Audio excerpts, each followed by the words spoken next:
जैसा कि आप सबों को विदित है, पूरे जोधपुर रेंज को, पूरे मारवाड़ को नशाविहीन करने के लिए,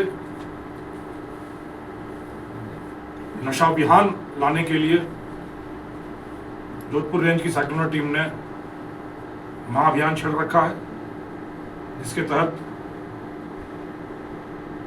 नशे के सौदागरों के महिमा मंडित मास्टरमाइंड्स पर मदमर्दन और समाज के सपोलियों की समाप्ति के लिए ऑपरेशन सपोलिया चलाकर ताबड़तोड़ धारा प्रवाह कार्रवाइयां की जा रही हैं। उन्हीं अनवरत कार्रवाइयों की धारा प्रवाह श्रृंखला के अगले क्रम के तहत साइक्लोनर का पंजा चला है अपराधियों के पंजे पर, यानी एक साथ 5 बड़े अपराधी जो दुर्दांत हैं, जो वांछित हैं, जो दुस्साहसी हैं और जो लंबे समय से पुलिस की आंखों में धूल झोंक कर अपने साम्राज्य का विस्तार कर रहे थे, उनके गिरेबान तक अपने पंजे को पहुंचाने में सफलता मिली है साइक्लोनर टीम को। 3 ऑपरेशंस एक साथ सफल हुए हैं। ऑपरेशन सगरवंशी, ऑपरेशन शकीरा और ऑपरेशन दंश। 3 अलग अलग ऑपरेशन एक साथ सफल और 5 बड़े अपराधी पुलिस की गिरफ्त में हैं। यह इस चीज का भी परिचायक है कि साइक्लोनर सेल की सफलताएं सिर्फ इत्तेफाक नहीं होती, सिर्फ संयोग नहीं होती, कड़ी मेहनत और योजनाबद्ध तरीके से कार्रवाइयां करके अपराधियों को उनकी मंजिल काल की कोठरी तक पहुंचाया जाता है। इस बार 1,20,000 रुपए के 5 इनामी पकड़े गए हैं और देश के कोने कोने से पकड़े गए हैं। इन कार्रवाइयों के साथ देश के 19 राज्यों तक साइक्लोनर टीम की धमक पहुंच चुकी है। इस बार की कार्रवाई गोवा के कोलबा, कलंगुट और मडगांव इलाके में हुई और उसकी अगली कड़ियों के रूप में कापरडा, बोरीमन्ना और बालोतरा में अलग अलग ठिकानों पर दबिश देकर अलग अलग अपराधी पकड़े गए। जिनमें पकड़ा गया सबसे बड़ा सूत्रधार स्वयंभू सरगना है। उसका नाम है भागीरथ पुत्र गोवर्धन राम, बुढ़ामलानी क्षेत्र का निवासी है। इसकी गिरफ्तारी पर 50,000 रुपए का इनाम था। दर्जनों मुकदमे हैं इस पर, मादक द्रव्यों की तस्करी के, अवैध शराब के, वाहन चोरी के, मारपीट के, आर्म्स एक्ट के, फायरिंग के, हमले के। दर्जनों मुकदमे दर्ज। पिछले 7 सालों से फरार चल रहा था।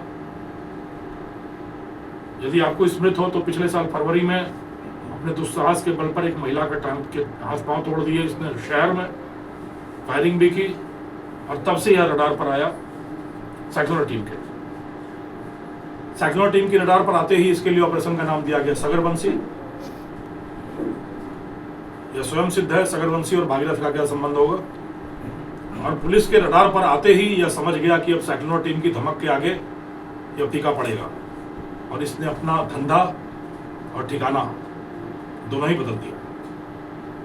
मादक द्रव्यों की तस्करी के मुख्य धंधे को छोड़कर यह गोवा भाग निकला, वहां जाकर सुरक्षित ठिकाना बनाया और गोवा में ही शराब का कारोबारी बन गया। अवैध मादक द्रव्यों की अवैध तस्करी के धंधे से कमाए अनाप शनाप पैसे से इसने वहां लगातार दुकानें खरीदनी शुरू की और एक पर एक करते हुए 3 शराब की दुकानों का मालिक हो गया। 3 बार गई साइक्लोनर की टीम इसके वहां होने की भनक पाकर, पर ये इतना शातिर था कि अपने गुर्गों को दुकान पर बिठाकर रखता और किसी को कान भनक नहीं होती थी कि भागीरथ कहाँ होगा। करीब 15 दिन पहले वहां हमारे मुखबिरों के जाल से हमारे पास यह खबर आई कि एक नई दुकान का सौदा होने वाला है और उस सौदे के लिए इसकी पत्नी गोवा जाएगी। इसकी पत्नी पर निगाह रखी गई तो उसने अपना फोन यहीं छोड़ा ताकि पुलिस को यह न पता चले कि वह गई है और बड़े गुप्त तरीके से वो गोवा पहुंच गई। पर हमारी पटकथा तैयार थी। मुखबिरों से पता चला कि अमुक दिवस को मडगांव के शॉपिंग कॉम्प्लेक्स में खरीद बिक्री का कागज तैयार कराने और नोटरी कराने के लिए वो आएगा।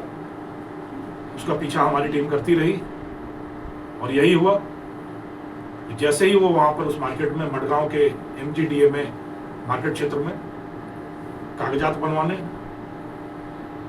फोटोग्राफी कराने और नोटरी कराने के लिए आया तो हमारे सिकंजे में आ गया।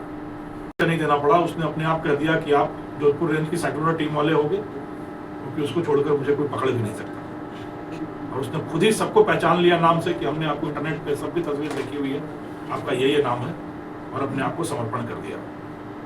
जब इससे कहानी पूछी गई तो बड़ी दिलचस्प कहानी निकली। कभी जिन उंगलियों से पत्थर को तराश कर हीरा बनाया करता था, उन्हीं उंगलियों में नशे की डोर जब फंसी तो समाज के हीरो को तराशने की जगह खुरच कर उनका भविष्य पत्थर बनाता गया।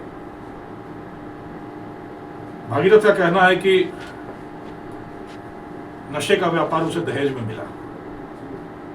तो पढ़ लिख कर उसने व्यापार करने की कोशिश की, कभी हीरों का व्यापार किया, कभी ट्रक का व्यवसाय किया, और दूर दूर तक नशे की दुनिया से उसका कोई लेना देना नहीं था। बट ससुराल पक्ष से दहेज में यह व्यापार मिला। कई सालों के साथ साले थे, उन सालों के साथ मिलकर और पत्नी के प्रेरणा सहयोग से वह इस धंधे में कूद पड़ा और लगातार सीढ़ियां फांदता हुआ नशे की दुनिया का स्वयंभू सरगना बन बैठा। पकड़े जाने पर एक और बड़ी दिलचस्प बात उसने कही कि उसने अपनी पत्नी को कोसना शुरू किया कि इसी ने मुझे नशे की दुनिया में ढकेला और अब यही मुझे जेल की कोठरी में ढकेल गई। अगर इसे संपत्ति का लालच नहीं होता तो आज शायद मैं रजिस्ट्री कराने नहीं आता, और रजिस्ट्री कराने नहीं आता तो कभी पुलिस के हत्थे नहीं चढ़ता। कुल मिलाकर इससे मिली एक और सूचना के बाद इसका एक और सहयोगी दिनेश, जिस पर 10,000 रुपए का इनाम था, उसको धूरी मन्ना इलाके में दबिश देकर पकड़ा गया। दिनेश की कहानी भी बड़ी दिलचस्प कि दिनेश B.Ed का कॉलेज चलाता था, पेपर घोटालों में भी शामिल रहा, 5 मुकदमे हैं उस पर, और वह सभी इस तरह के नशे के सरगनाओं को ठिकाना, वाहन, शरण स्थली और सूचना प्रदान करने का काम करता था। धूरी मन्ना के एक बड़े सामरिक दृष्टि से महत्वपूर्ण जगह पर इसने अपना ठिकाना बना रखा था, और जब भी वहां पुलिस की हलचल बढ़ती, सेक्युलर सेल का आना होता, यह तत्काल संबंधित सारे अपराधियों को इस बारे में सूचित कर दिया करता था और सब भाग निकलते थे। अपने एक मुख्य दाहिने हाथ के रूप में जब भागीरथ ने इसका नाम बताया तो तत्काल एक टीम ने दिनेश को धूरी मन्ना इलाके से भी दबोच लिया। यह तो ही पहले ऑपरेशन की कहानी, ऑपरेशन सगरबंसी। दूसरा ऑपरेशन है ऑपरेशन शकीरा। मतवाला निवासी बिलाड़ा, जो पिछले 3 वर्षों से जोधपुर ग्रामीण और फलोदी में नशे की दुनिया के फलक पर एक बड़ा धूमकेतु बनकर उभरा पड़ा था, और जिसके हाथों में ही आपूर्ति की पूरी बागडोर थी जोधपुर ग्रामीण और फलोदी इलाके में, जिस पर 20,000 रुपए का जिसकी गिरफ्तारी के लिए इनाम घोषित था, वह कापाडा इलाके में अपने एक सहयोगी बजरी व्यापारी के फार्म हाउस पर छुपकर आराम से अपना कारोबार चला रहा था। एक ऊंचे स्थान पर बना हुआ वो फार्म हाउस था, जहां से कहीं दूर से आने वाले की हलचल पता चल जाती थी, इसलिए बड़ा सुरक्षित वहां पड़ा हुआ था। और उस जगह पर जब हम लोग भरी दोपहरी में जब सब सो रहे थे तो कुछ मोटरसाइकिल से कुछ पैदल जब उस ठिकाने पर धमक दी गई तो यह लगातार खोजने के बाद भी वहां नहीं मिला।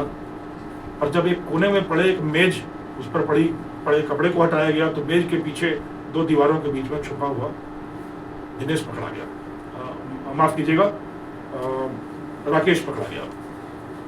राकेश की गिरफ्तारी के लिए ऑपरेशन शकीरा चलाया गया था, क्योंकि इसको अंग्रेजी संगीत का बड़ा शौक था, और जिस तरीके से शकीरा अपने धुन में लोगों को उन्मत्त करती है, वैसे ही अपने नशे के धुन से, नशे की लत से लोगों को मदमस्त किया करता था। जब इससे पूछा गया कि तुम यहाँ पर कैसे छुपे, तो इसने बताया कि सुनील है मेरा दोस्त, जो सांचौर क्षेत्र का रहने वाला है, और ये सुनील ने मुझे आइडिया दिया था कि इसके पीछे छुप जाओ। जब सुनील से पूछताछ की गई उसकी आपराधिक प्रवृत्ति को देखकर, तो पता चला कि सफेद पोश बनकर वहां बैठा हुआ सुनील खुद भी 10,000 रुपए का इनामी था, सांचौर में हुए 2 साल पहले हुए बहुचर्चित लक्ष्मण देवासी हत्याकांड का एक प्रमुख वांछित था, जो 3 साल से फरार चल रहा था। और यहाँ दिनेश सारण की पत्नी को धर्म बहन बनाकर आराम से टिककर यहाँ से कारोबार चला रहा था।